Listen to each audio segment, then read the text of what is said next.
बुलंद दरवाज़ा भारत के उत्तर प्रदेश प्रांत में आगरा शहर से 43 किलोमीटर की दूरी पर फतेहपुर सीकरी नामक स्थान पर स्थित एक दार्शनिक स्मारक है। इसका निर्माण सम्राट अकबर ने 1571 ईस्वी में करवाया था। बुलंद शब्द का अर्थ होता है महान या ऊंचा। अपने नाम को सार्थक करने वाला यह स्मारक विश्व का सबसे बड़ा प्रवेश द्वार है। हिंदू और फारसी स्थापत्य कला का अद्भुत उदाहरण होने के कारण इसे भव्यता के द्वार के नाम से भी जाना जाता है। अकबर द्वारा गुजरात पर विजय प्राप्त करने की स्मृति में बनाए गए इस प्रवेश द्वार के पूर्वी तोरल पर फारसी में शिलालेख अंकित है, जो 1571 में ढक्कन पर अकबर की विजय के अभिलेखों है। 42 सीढ़ियों के ऊपर स्थित बुलंद दरवाज़ा 53.63 मीटर ऊंचा तथा 35 मीटर चौड़ा है। यह लाल बलुआ पत्थर से निर्मित किया गया था। इसे सफ़ेद संगमरमर से सजाया गया था। दरवाजों के आगे और स्तंभों पर कुरान की आयतें भी खुदाई गई थी। यह दरवाज़ा एक बड़े आंगन और जबा मस्जिद की ओर खुलता था।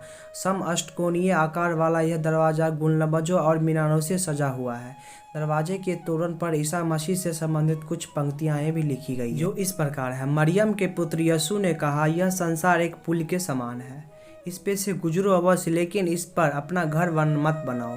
जो एक दिन आशा रखता है वह चिरकाल तक आशा रख सकता है, जबकि यह संसार घंटे भर के लिए ही टिकता है। इसीलिए अपना समय प्रार्थना में बिताओ, क्योंकि उसके सिवा ना कुछ अदृश्य है। बुलंद दरवाजा पर बाइबिल के इन पंक्तियों की उपस्थिति को अकबर को धार्मिक सहनशीलता का प्रतीक माना जाता है। मुगल सम्राट का सबसे महान शासक अकबर के बारे में कुछ महत्वपूर्ण जानकारी। कृपया आपसे निवेदन है कि इसको ध्यान से सुनिए और ध्यान से पढ़िए।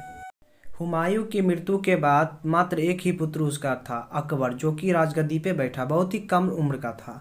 अकबर का जन्म 15 अक्टूबर 1542 ईस्वी को हमीदा बानो के गर्भ से हुआ था, अमरकोट के राणा वीर शाह के महल में, जो कि पाकिस्तान में अवस्थित है।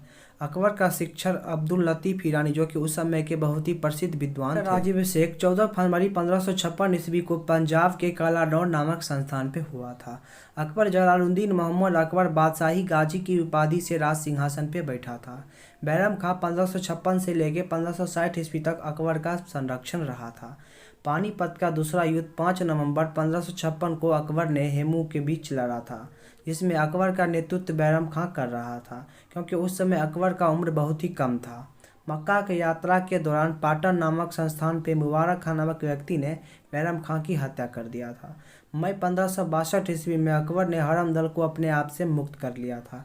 हल्दी घाटी का युद्ध 18 जून 1576 ईस्वी को मेवाड़ के शासक श्री महाराणा प्रताप जी और अकबर के बीच लड़ा गया था। अकबर का नेतृत्व मानसिंह कर रहा था, जो कि उनका साला का बेटा था। यह युद्ध में कोई ना हारा था और ना कोई जीता था। महाराणा प्रताप जी की मृत्यु 57 वर्ष की उम्र में 1597 ईस्वी को स्वयं हो गई थी। गुजरात विजय के दौरान अकबर सर्वप्रथम पुर्तगालियों से मिला था और यहीं पे सर्वप्रथम उसने समुद्र को देखा था। दीन ए इलाही धर्म का प्रधान पुरोहित अकबर था। दीन ए इलाही धर्म स्वीकार करने वाला प्रथम एवं अंतिम हिंदू शासक बीरबल जी थे। अकबर ने जैन धर्म के जैनाचार्य हरि विजय सूरी को जगत गुरु की उपाधि से संबोधित किया था।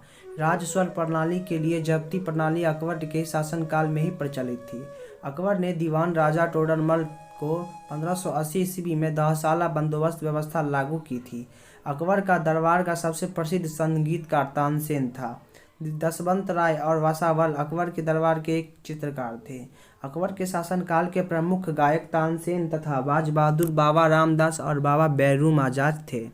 अकबर की शासनकाल प्रणाली के प्रमुख विशेषताएं मनसबदारी प्रथा थी। उसका समकालीन प्रसिद्ध सूफी संत शेख सलीम चिश्ती थे। हाँ तो दोस्तों, आज के इस वीडियो में बस यहीं तक। आई होप हमारी वीडियो आपको काफ़ी अच्छी लगती है और कुछ ज्ञान अवश्य अर्जित करती हो। अगर आपको हमारी वीडियो से कुछ ज्ञान अर्जित करती हो तो प्लीज़ हमें कमेंट में ज़रूर बताइएगा। तो कल मिलते हैं हम एक नई जानकारी के साथ, तब तक के लिए बाय। हाँ, अगर आपने अभी तक हमारे चैनल को सब्सक्राइब नहीं किए हैं तो प्लीज़ प्लीज़ प्लीज़ कर लीजिएगा, ताकि जब भी कोई नई वीडियो को अपलोड करें तो आपको पता चलते रहे। तो कल मिलते हैं हम एक नई जानकारी।